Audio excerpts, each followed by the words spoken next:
మలాకి గ్రంథం 1వ అధ్యాయము 6వ వచనం అందరం కలిసి చదువుకుందాం. మాలకాయి చాప్టర్ 1 వర్స్ 6.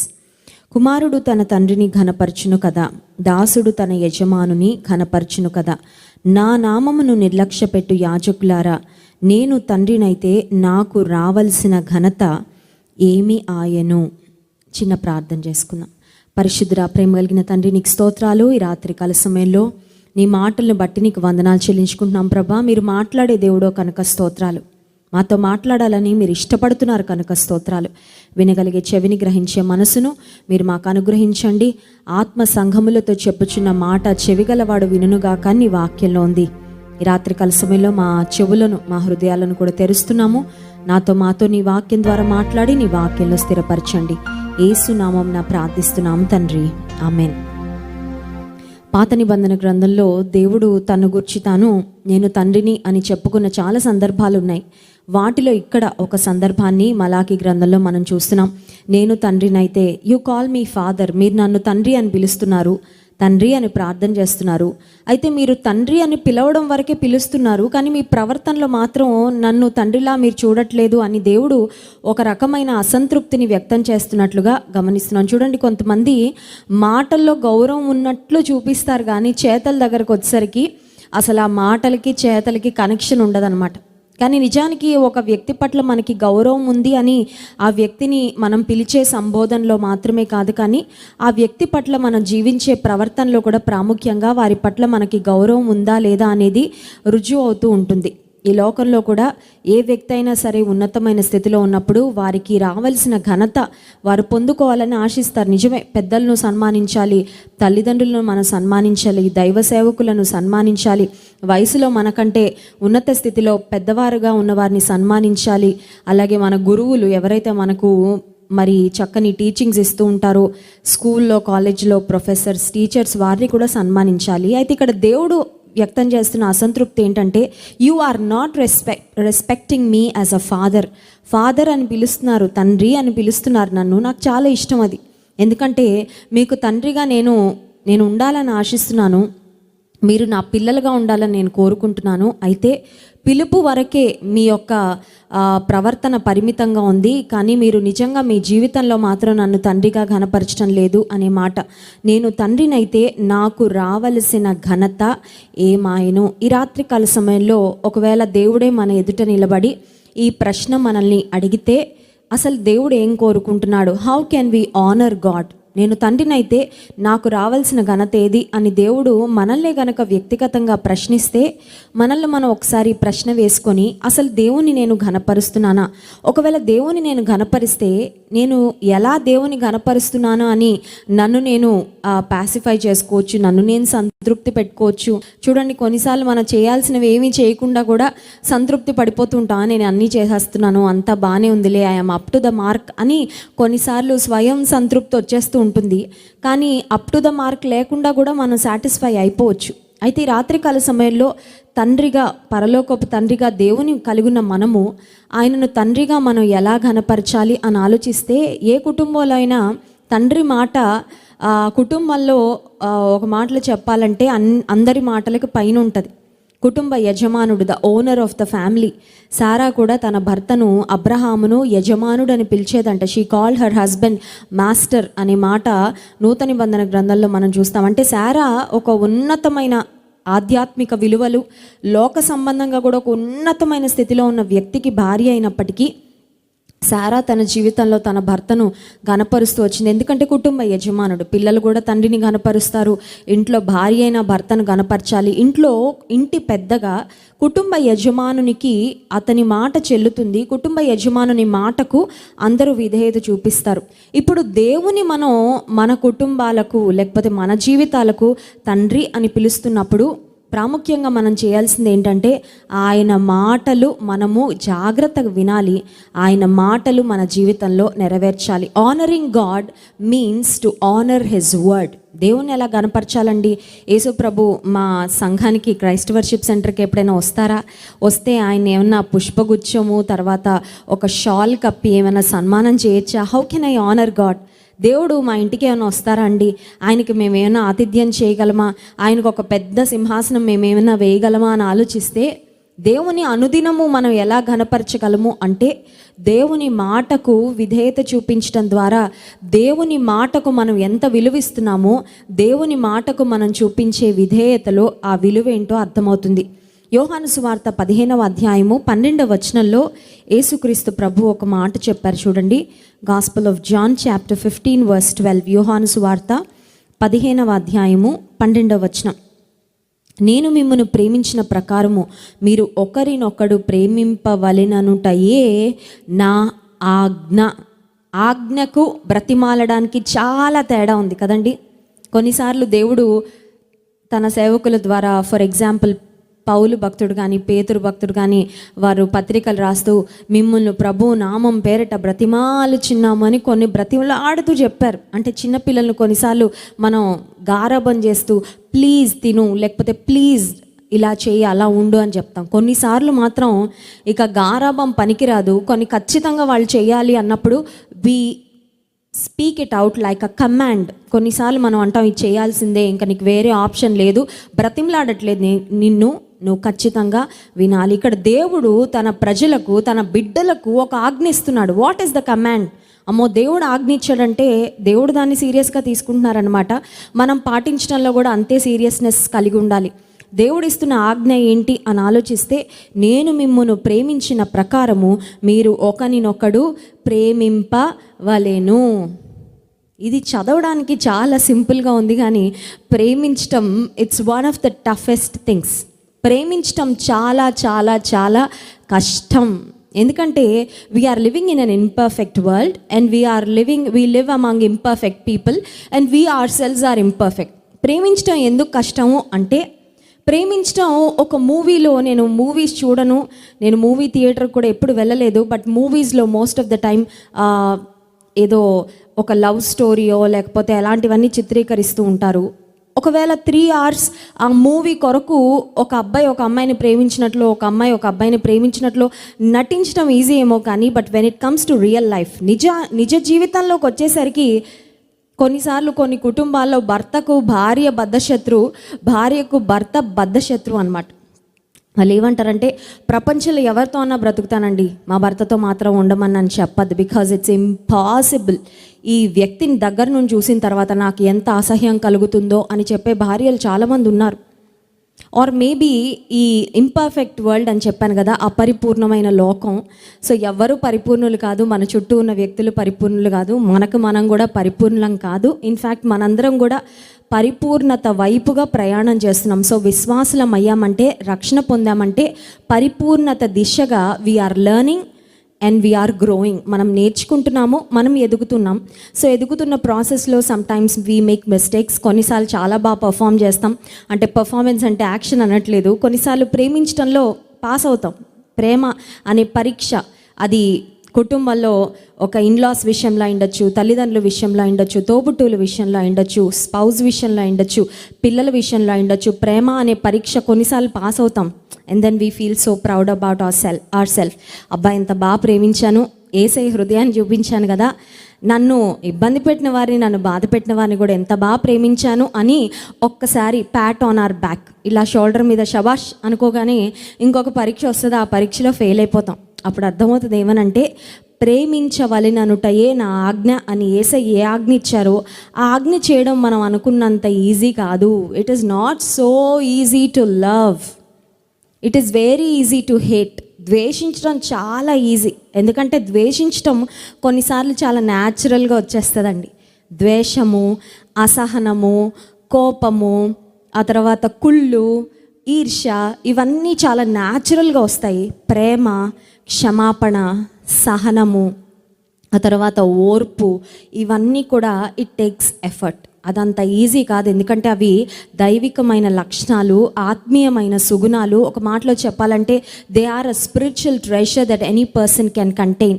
మన జీవితంలో మనం కలిగి ఉండగలిగే శ్రేష్టమైన ఆత్మీయ విలువలు ఇవి ఎలా వస్తాయని ఆలోచిస్తే, యేసయ్యను ప్రేమిస్తే, ఆయనను తండ్రిగా మనం ఘనపరిస్తే, ఆయన ఆజ్ఞలను కూడా మనం గైకొంటాము. ఆ ఆజ్ఞలలో ఒక ప్రధానమైన ఆజ్ఞ, ప్రాముఖ్యమైన ఆజ్ఞ ఏంటంటే, నేను మిమ్మును ప్రేమించిన ప్రకారము మీరు కూడా ఒకరినొకడు ప్రేమించుడి. ప్రతిరోజు at the end of the day or at the beginning of the day, రోజు ప్రారంభంలో ప్రభువా నీ ప్రేమను నేను కలిగి ఉండడానికి నాకు సహాయం చేయి. I will make a conscious effort to love everybody around me. నా చుట్టూ ఉన్న వారందరినీ ఈరోజు నేను ప్రేమించడానికి, ప్రేమను మాత్రం చూపించడానికి నేను ప్రయాసపడతాను, ప్రయత్నం చేస్తాను, నాకు సహాయం చెయ్యి అని అడిగితే ఖచ్చితంగా ఆ రోజు పాస్ అవుతామండి. దేవుడు ఖచ్చితంగా కృపిస్తాడు. దేవుడు ఆ రోజు ఇతరులను ప్రేమించడానికి అవకాశాలు ఇస్తాడు. ఆ తర్వాత నీ ప్రేమ విషయంలో ఏమైనా పరీక్షలు వచ్చినా, ఎదుటి వాళ్ళు నిన్ను విసిగించినా, ఎదుటి వాళ్ళు బాధించినా, ఎదుటి వారు ఇబ్బంది పెట్టినా, దేవుని మనసును కలిగి సర్దుకుపోయే, ప్రేమించగలిగే, సహనాన్ని చూపించగలిగే కృపను దేవుడు అనుగ్రహిస్తాడు. ఈ రాత్రికాల సమయంలో నేను మిమ్మల్ని ప్రేమించిన ప్రకారము మీరు ఒకరినొకరు ప్రేమించి ఇది నా ఆజ్ఞ అని యేసయ్య చెప్పారంటే ఆ ప్రేమ ఎలా ఉండాలి? How should that love be? వరల్డ్లో ప్రేమ అంటే చాలా చాలా డెఫినిషన్స్ ఉన్నాయి. మనం అనుకున్న డెఫినేషనే ప్రేమ అనుకుంటే అది కరెక్ట్ కాదు. కొంతమంది అనుకుంటారు ఇతరులకు ఒక పట్టెడు అన్నం పెట్టేస్తే అదే ప్రేమ. కొంతమంది చూడండి, చెవులకు వినలేని, చెవులు పగిలిపోయి అంత బూతులు తిట్టేసి ఒక ప్లేట్ నిండా చికెన్ బిర్యానీ వేసి ఇచ్చి ప్రేమించేసాను అనుకుంటే అది ప్రేమ అంటే నీకు హృదయంలో నిజంగా ప్రేమ లేదు. You are showing everything you have in your heart. వాళ్ళ పట్ల నీకున్న ద్వేషము, ఆ తర్వాత నీలో ఉన్న తట్టుకోలేని ఫీలింగ్స్ అన్నీ నువ్వు వారి మీద వ్యక్తపరిచేసి ఆ తర్వాత ఒక ప్లేట్ నిండా బిర్యానీ పెట్టించి నేను ప్రేమించేశానంటే that's not love, that's not true love, that's not perfect love. ఈ ప్రపంచం ప్రేమకు ఇచ్చే డెఫినిషన్స్, నిర్వచనాలు చాలా ఉన్నాయి. కానీ క్రీస్తు ప్రేమలో ఉండే అద్భుతమైన నిర్వచనాలు, లక్షణాలు 1 కొరింథీ పత్రిక 13వ అధ్యాయంలో ఉన్నాయి. ఒక్కసారి అక్కడికి వెళ్దాం. 1 కొరింథీ పత్రిక 13వ అధ్యాయం, 1 Corinthians chapter 13. ఒక్కసారి ఒక్కొక్క మాట మనం చదువుకుంటూ వెళ్తే, ఒకసారి ఆ మాటలు చదువుకుంటూ మనల్ని మనం కూడా పరీక్షించుకుంటూ ముందుకు వెళ్దాం. 1 కొరింథీ పత్రిక 13వ అధ్యాయంలో ఫస్ట్ 3 వర్సెస్లో ప్రేమ లేని వాడనైతే అని 3 సార్లు కనబడుతుంది. ప్రేమ లేని వాడనైతే I can say there were times when I did not behave with love. ప్రేమ లేని వ్యక్తిగా నేను ప్రవర్తించిన సందర్భాలు ఉన్నాయి. నాకు తెలుసు, అవి మనకు తెలుసు. మన జీవితంలో ప్రతిసారి అన్నిసార్లు మనం ప్రేమ కలిగే ప్రవర్తించం. అది కుటుంబీకుల విషయంలో ఉండొచ్చు, ఆఫీస్లో కలీగ్స్ విషయంలో ఉండొచ్చు, లేకపోతే తోటి విశ్వాసుల విషయంలో ఉండొచ్చు, ఇరుగు పొరుగు వారి విషయంలో ఉండొచ్చు, బంధువుల విషయంలో ఉండొచ్చు. ప్రేమ లేని వారుగా కొన్నిసార్లు మనం ప్రవర్తిస్తూ ఉంటాం. బికాజ్ ప్రేమ లేనితనం అనేది మానవ జీవితంలో నుండి వచ్చే ఒక సహజ సిద్ధమైన ఒక రెస్పాన్స్. ప్రేమ లేని వాడనైతే అని 2వ వచనం చివరి భాగంలో, ప్రేమ లేని వాడనైతే నేను వ్యర్థుడను. If I have no love then I'm useless. చూడండి, ఎవరైనా మన దగ్గరకు వచ్చి యూస్లెస్ అన్నారంటే కోపం ఇక్కడ వస్తుంది, ఇక్కడికి ఎక్కుతుంది కదండి. Who are you to say that I am useless? క్లాస్లో ఎవరైనా టీచరు సరిగ్గా చదువుకొని పిల్లల్ని వేస్ట్ ఫెలో, యూస్లెస్ అనగానే వాడు చాలా డిసప్పాయింట్ అయిపోతాడు, చాలా ఇన్సల్టింగ్గా ఫీల్ అవుతాడు. ఇంకోటి ఏంటంటే క్లాస్ అందరి ముందు తన కాన్ఫిడెన్స్ కూడా కొన్నిసార్లు లూజ్ అయిపోతాడు. And that word hurts a lot, useless. కానీ బైబిల్ చెప్తుంది మనం ఎప్పుడు యూస్లెస్ అవుతామంటే పిహెచ్డి లేకపోతే కాదు, మంచి అందమో, మంచి రూపమో, లేకపోతే డబ్బో, ఇవేవి కాదు మనం యూస్లెస్ చేసేది. మనల్ని యూస్లెస్ చేసేది ఏంటి అంటే ప్రేమ లేనితనము, ఆర్ ఇంకొక మాటలో చెప్పాలంటే ప్రేమహీనత. ప్రేమహీనత మనం వ్యర్థులుగా అవ్వడానికి దోహదపడుతుంది. లవ్లెస్నెస్ మేక్స్ మీ అ యూస్లెస్ పర్సన్. లవ్లెస్నెస్, ప్రేమ లేనితనం. ఇప్పుడు ఆ మాటని ఆపోజిట్గా మనం తీసుకుంటే, ప్రేమ లేని వాడనైతే నేను వ్యర్థుడను, ప్రేమ ఉన్నవాడనైతే నేను ప్రయోజకుడను, ప్రేమ ఉన్నవాడనైతే నేను ఆశీర్వాదకారకుడను, ప్రేమ కలిగిన వాడనైతే నేను ఇతరులకు మేలుకరంగా బ్రతికేవాడని ఎన్నైనా చెప్పుకోవచ్చు. ఇంకా ప్రేమ కలిగిన వారమైతే అనే మాట దగ్గర. సో ప్రేమ లేని వాడనైతే నేను వ్యర్థుడను. 3rd verse చివరి భాగంలో కూడా ఇంకొక మాట ఉంది చూడండి, ప్రేమ లేని వాడనైతే నాకు ప్రయోజనమేమీ లేదు. ఈ రోజుల్లో కొంతమంది ఎలా ఉంటారంటే ఒక బిజినెస్ మైండ్ ఉంటుంది అనమాట. బిజినెస్ మైండ్ అంటే ఏంటంటే ఏం చేయాలన్నా వాళ్ళకి ప్రయోజనం ఉంటేనే చేస్తారు. Even if it's giving a smile to one neighbour. పక్క వాళ్ళని చూసి నవ్వాలన్నా కూడా ఏదైనా ప్రయోజనం ఉంటుందా? ₹1 అలా ఖర్చు పెట్టాలంటే నాకు మళ్ళీ ₹2 వస్తాయా, అప్పుడే ఖర్చు పెడతాను. అంటే ప్రతిఫలాన్ని అపేక్షించి వారు చేస్తున్న దానికి వాళ్ళకి తిరిగి రిటర్న్ వస్తుంది అనుకుంటేనే చేస్తారనమాట. ప్రయోజనం ప్రయోజనం ప్రయోజనం. చాలామంది ప్రయోజనం కొరకే బ్రతికే వాళ్ళు ఉన్నారు, యాంత్రికంగా బ్రతికేవారు ఉన్నారు, స్వార్థంతో బ్రతికేవారు ఉన్నారు. అయితే ఈ లోకంలో మనకి ప్రయోజనం కలగాలంటే మనం ప్రేమ కలిగి ఉండాలంట. ఒకవేళ మనం ప్రేమ లేని వారమైతే మన జీవితం వలన మనకు కూడా ప్రయోజనము ఉండదు. ఇందాక చూసాము, ప్రేమ లేని వాడనైతే నేను వ్యర్థుడను. ఇప్పుడు చూస్తున్నాం, ప్రేమ లేని వాడనైతే నాకు ప్రయోజనం ఏమీ లేదు. If you want to become a person of worth, విలువైన వ్యక్తిగా నువ్వు మారాలంటే, అమూల్యమైన వ్యక్తిగా తీర్చిదిద్దాలంటే, ప్రయోజనకరమైన వ్యక్తిగా మారాలంటే, ఇతరులకు ప్రయోజనాన్ని చేకూర్చే వ్యక్తిగా నువ్వు ఉండాలంటే నీలో ఖచ్చితంగా ఉండవలసింది, నాలో ఖచ్చితంగా ఉండవలసింది ప్రేమ, దేవుని ప్రేమ.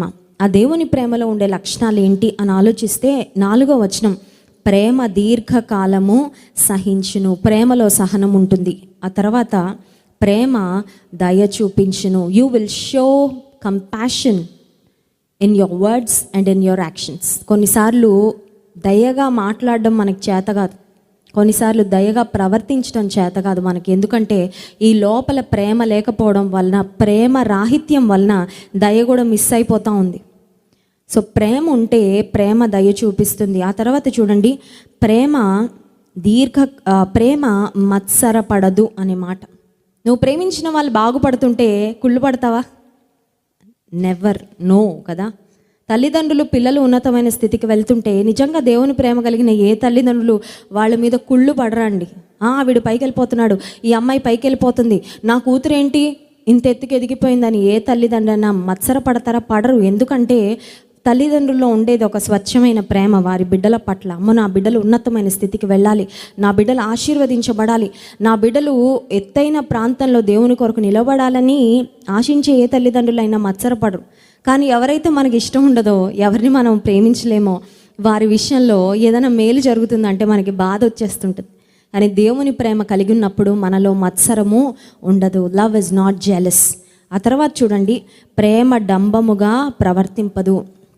డంబం ఎక్కడైనా చూపించవచ్చు, ఎందులో అయినా చూపించవచ్చు. అసలు డంబంగా ప్రవర్తించాలి అనే యాటిట్యూడ్ ఉంటే నేను అనుకుంటాను you can make the most of every opportunity to show your pride and boastfulness. గర్వాన్ని, దర్పాన్ని, డంబాన్ని ప్రదర్శించుకోవడానికి నేను అనుకుంటాను డంబంగా ప్రవర్తించే యాటిట్యూడ్ ఉంటే ప్రతి చిన్న అవకాశాన్ని కూడా వాడుకోవచ్చు గర్వాన్ని చూపించడానికి. కానీ లోకంలో ఉన్నదంతయు శరీరాశ, నేత్రాశ, జీవపు డంబము, ఇవి దేవుని నుండి వచ్చినవి కాదు, లోక సంబంధమైనవి. సో దైవ సంబంధులు, దేవునికి చెందిన వారు, దేవుని ఘనపరిచే వారిలో డంబము ఉండదు. అంటే డంబం లేదంటే ఈ వేస్ట్ ఫెలోసా, వాళ్ళకి ఏమీ లేదండి, వాళ్ళు గుడ్ ఫర్ నథింగ్ అండి, అందుకే అలా దీన మనసు కలిగి ఉంటారంటే కాదు. నీలో నువ్వెంత శ్రేష్టమైన వ్యక్తివైనా, నీలో ఎంత పొటెన్షియల్ ఉన్నా, నీలో ఎన్ని కేపబిలిటీస్ ఉన్నా, నీకెన్ని తలాంతులున్నా, డంబం లేకుండా నువ్వు ప్రవర్తించగలుగుతావు నీలో దేవుని ప్రేమ ఉన్నప్పుడు. ఆ తర్వాత ప్రేమ ఉప్పొంగదు. సోడా బుడ్డిలాగా చూడండి, కొంతమంది సోడా ఎలా అయితే అలా పైకి వస్తుందో, సోడా కొట్టగానే ఆర్ ఒక కోక్ బాటిల్ బాగా షేక్ చేసి మూత తీయగానే ఇంకా రూమ్ అంతా పడిపోద్ది. కొన్నిసార్లు ఉప్పొంగే అనుభవాలు. ఆత్మ ఉప్పొంగాలి కానీ శరీరం ఉప్పొంగకూడదు అంట జాన్ వెస్లీ గారు ఎప్పుడు చెప్తూ ఉంటారు. శరీరం ఉప్పొంగకూడదు, ఆత్మలో ఉజ్జీవింపబడాలి, శరీరం మాత్రం ఉప్పొంగకూడదు. ఆ తర్వాత చూడండి, ప్రేమ అమర్యాదగా నడవదు. మర్యాద, రెస్పెక్ట్ఫుల్నెస్, ఇతరులకు మర్యాద, ఇతరుల పట్ల మర్యాదగా ప్రవర్తించటం, అమర్యాదగా నడవదు. ఆ తర్వాత స్వప్రయోజనమును విచారించుకున్నది. In love there is no selfishness. నాకేంటి ఉపయోగం, నాకు ప్రయోజనం వస్తే చాలు, ఎదుటివారికి నష్టం వచ్చినా పర్వాలేదు అని ఆలోచించేది ప్రేమ లేనితనం. యేసయ్య ప్రేమ లేకపోతే స్వార్థమే. యేసయ్య ప్రేమ లేకపోతే నాకు మంచి జరిగితే చాలు, ఎవరు ఎటు పోయినా పర్వాలేదు అనే హృదయం. కానీ దేవుని ప్రేమ ఉన్నప్పుడు మనలో స్వప్రయోజనమును విచారించుకునే మనసు ఉండదు. ఆ తర్వాత అవన్నీ చదవడానికి అవన్నీ చాలా ఉన్నాయండి. 5వ వచనంలో ప్రేమ త్వరగా కోపపడదు. Love is not easily angered అనే మాట. కొన్నిసార్లు ఊరికే కోపం వస్తుంటుంది. ఒకసారి వెనక్కి వెళ్ళి ప్రశ్నించుకుంటే మనకి ఎవరి మీద ప్రేమ ఉండదో వారి విషయంలో కోపం అలా వచ్చేస్తుంది. ఎవరి విషయంలో ప్రేమ ఉంటుందో చాలా దీర్ఘశాంతం, చాలా సహనాన్ని మనం చూపించగలుగుతాం. మీరు నన్ను ప్రేమించిన వారైతే, నా ద్వారా ప్రేమించబడుతున్న వారైతే ఈ ఆజ్ఞను గైకోనండి, మీరు ఒకరినొకరు ప్రేమించడి అని యేసయ్య చెప్పిన ఆజ్ఞను గురించి మనం ఆలోచన చేస్తున్నాం. ప్రేమ త్వరగా కోపపడదు. ఆ తర్వాత ప్రేమ అపకారమును మనసులో ఉంచుకుంది. ఇది చాలా కష్టం. 1989 సంవత్సరంలో మీరు నాకు ఇలా చేశారు, లేకపోతే 1999 సంవత్సరంలో నా బర్త్డే రోజు నాకు ఇలా జరిగింది. చూడండి, కొన్ని ఎవరైనా మనకి ఏదైనా అపకారం చేస్తే అవి అలా మనసులో పెట్టేసుకొని అండ్ దెన్ వారి మీద ద్వేషం, వారి మీద బిట్టర్నెస్, వారిని చూడగానే క్షమించలేని మనసు, వాళ్ళ కోసం ప్రార్థన చేయాలనిపిదు, వాళ్ళని చూస్తే నవ్వాలనిపిదు, వాళ్ళ మేలు కోరుకునే మనసు ఉండదు. మనల్ని ద్వేషించిన వారు, మనం ద్వేషించేవారు ఒకవేళ వారు ఉన్నత స్థితికి వెళ్తూ ఉంటే లోపల ఎంత మదన పడిపోతుంటారు, ఎంత బాధపడిపోతుంటారు. కానీ దేవుని వాక్యం సెలవిస్తుంది, నీవు ప్రేమ కలిగిన వ్యక్తివైతే అపకారాన్ని మనసులో ఉంచుకోవు, అంతా ఎరేస్ చేసి పడేస్తా, పర్వాలేదు, ఎవరు ఎలా ప్రవర్తించినా పర్వాలేదు, నేను నా యేసయ్య బిడ్డగా బ్రతుకుతాను. యోసేపు తన జీవితంలో అన్నలు తనకు చేసిన అపకారాన్ని మనసులో ఉంచుకోలేదు. అందుకే అన్నలు తిరిగి వచ్చినప్పుడు ప్రేమించాడు. వారికి కావలసిన ఆహార పదార్థాలన్నీ మూటలు కట్టి వారి వాహనాల మీద పెట్టి పంపించాడు. మళ్ళీ చెప్పాడు, అన్నలారా తండ్రిని తీసుకొని రండి, I will provide for you during this famine. ఈ కరువు కాలంలో మీకు, మీ కుటుంబాలకు అందరికీ నేను చూసుకుంటారండి అని చెప్పాడు. కారణం, యోసేపు తన జీవితంలో అపకారాన్ని మనసులో ఉంచుకోలేదు, తన హృదయంలో దేవుని ప్రేమను కలిగి ఉన్నాడు. ఆ తర్వాత అన్నిటినీ తాలుకొనును, అన్నిటిని నమ్మును, అన్నిటినీ నిరీక్షించును, అన్నిటినీ ఓర్చును. Love never fails. ప్రేమ శాశ్వత కాలము ఉండును. చాలా ప్రాముఖ్యమైన మాట అండి. దేవుడు శాశ్వత కాలం ఉండేవాడు, ప్రేమ కూడా శాశ్వత కాలము ఉంటుందంట. మన ఇంట్లో ఏమున్నా లేకపోయినా, ఆ వస్తువు లేదు, ఈ వస్తువు లేదు, ఆ సామాన్లు లేవు, ఈ సామాన్లు లేవు, బీరువాలో అది లేదు, ఇది లేదు అని చాలాసార్లు ఏదో వెలితి ఫీల్ అయిపోతుంటాం. కానీ నీ ఇంట్లో ప్రేమ ఉందా? నీ ఇంట్లో దేవుని ప్రేమ ఉందా? శాశ్వత కాలము నిలిచేది దేవుని ప్రేమ. ఇంకొక శ్రేష్టమైన మాట ఏంటంటే 13వ వచనం ఆఖరు వచనంలో శ్రేష్టమైనది ప్రేమయే. Faith, hope and love and the greatest of these is love. ప్రేమ శాశ్వత కాలం ఉండేదంట. ప్రేమ లేకపోతే వ్యర్థుడను, ప్రేమ లేకపోతే నాకే ప్రయోజనం లేదు. ప్రేమ అన్నిటిలో శ్రేష్టమైనది. ఈ రాత్రికాల సమయంలో అడుగుదాం, ప్రభా నా హృదయాన్ని నీ ప్రేమతో నింపు.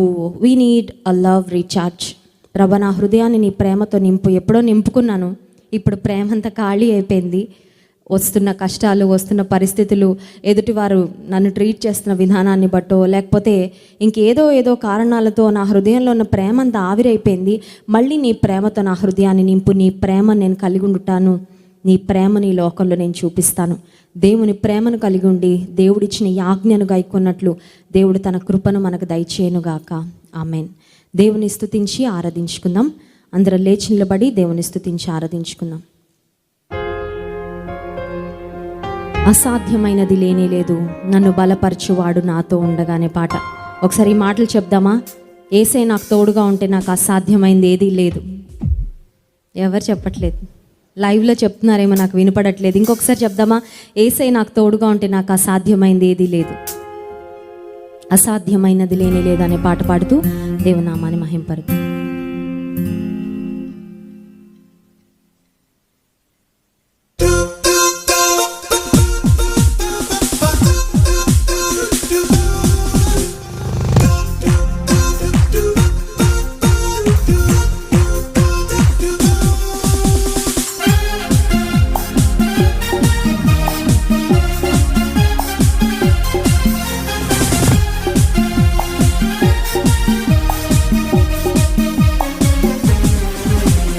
అసాధ్యమైనది లేని లేదు, నన్ను బలపరచువాడు నాతో ఉండగా. అసాధ్యమైనది లేని లేదు, నన్ను బలపరచువాడు నాతో ఉండగా. ఊహించలేని ఆశ్చర్య క్రియలతో నా దేవుడే నన్ను నడిపించును. ఊహించలేని ఆశ్చర్య క్రియలతో నా దేవుడే నన్ను నడిపించును. సాధ్యమే, అన్ని సాధ్యమే, నా యేసు తోడయుండగా.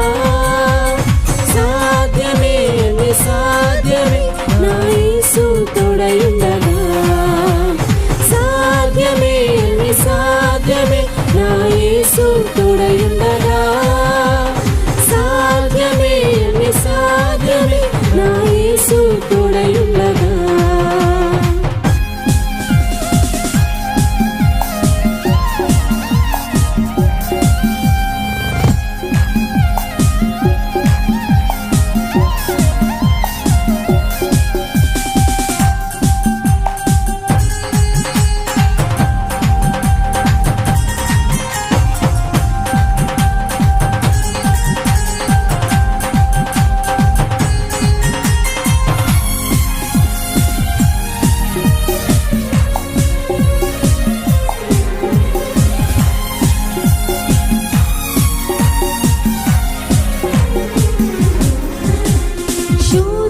శ్రమలు వచ్చినను ఏమాత్రము నేను వెనుదిరుగను.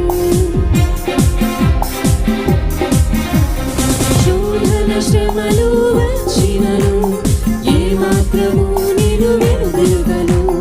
సత్యస్వరూపి సర్వోన్నతుడైన గొప్ప దేవుడు నన్ను బలపరచును. సత్యస్వరూపి సర్వోన్నతుడైన గొప్ప దేవుడు నన్ను బలపరచును. సాధ్యమే అని సాధ్యమే నా యేసు తోడయుండగా.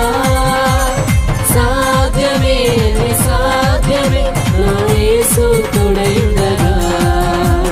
సాధ్యమే అని సాధ్యమే నా యేసు తోడయుండగా. సాధ్యమే అని సాధ్యమే నా యేసు తోడయుండగా.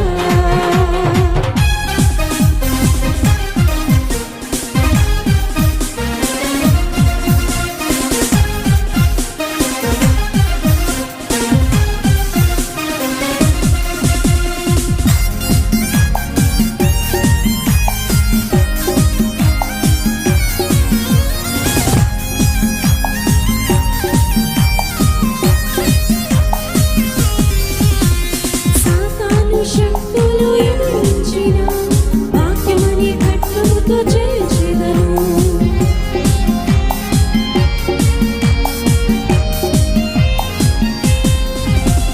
సాతాను శక్తులు ఎదిరించిన వాక్యమనే ఖడ్గముతో జయించెదను. సంఘర్షకుడు తన శక్తితో నింపి సాతానుపై నాకు జయమిచ్చెను. సంఘర్షకుడు తన శక్తితో నింపి సాతానుపై నాకు జయమిచ్చెను. సాధ్యమే అని సాధ్యమే నా యేసు తోడయుండగా. సాధ్యమే అని సాధ్యమే నా యేసు తోడయుండగా. సాధ్యమే అని సాధ్యమే నా యేసు తోడయుండగా.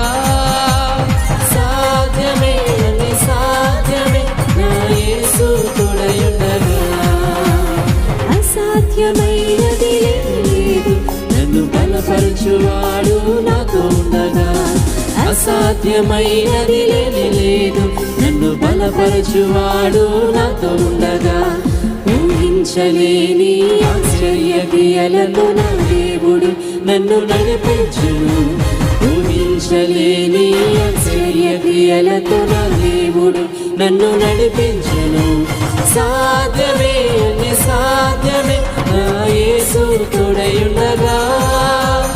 సాధ్యమే అని సాధ్యమే నా యేసు తోడయుండగా. సాధ్యమే అని సాధ్యమే నా యేసు తోడయుండగా. సాధ్యమే అని సాధ్యమే నా యేసు తోడయుండగా. హల్లెలూయా.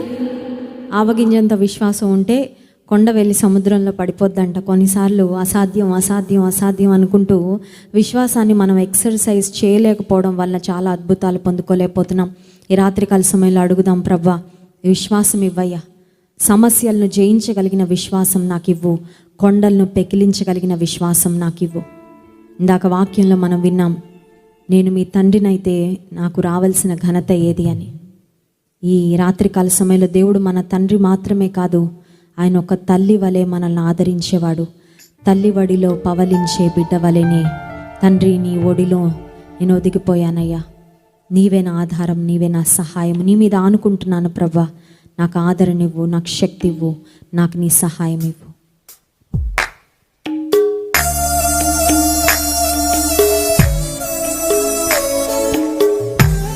చప్పట్లు కొడుతూ ధ్యానపూర్వకంగా ఈ పాట పాడి దేవుని మహిమపరుద్దాం.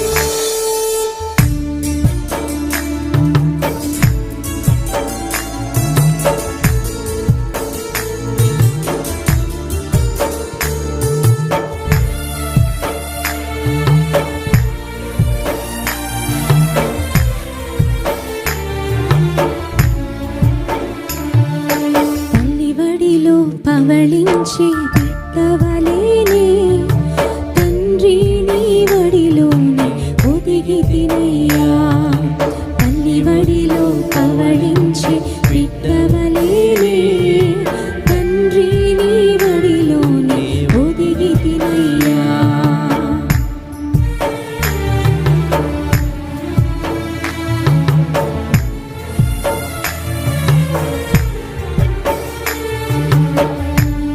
చేయి పట్టుకోయ్యా, నీ చేతిని ఎన్నడూ విడిచిపెట్టనయ్యా, నీ హస్తం విడువనయ్యా, నన్ను నడిపించేవాడు నీవే యేసయ్యా.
అందరం మన కళ్ళు మూసుకొని నిండు చేతులు ఆకాశం వైపెత్తి, నా తల్లి తండ్రి నీవేనయ్యా. Lord, I need you. ఈ రాత్రికాల సమయంలో యేసయ్య నువ్వు కావాలి, నీ కృప కావాలయ్యా. నీ వెచ్చని కౌగిలిలో నాకు భద్రత ఉందయ్యా, నా క్షేమం ఉంది. లోకంలో ఇంతవరకు తిరిగాను ప్రభా, వేసారిపోయాను, అలసిపోయాను, కృంగిపోతున్నాను, నిరుత్సాహపడిపోయాను. There is no joy, there is no peace, there is no satisfaction in the world. ఈ సన్నిధిలో మాత్రం ఉందయ్యా.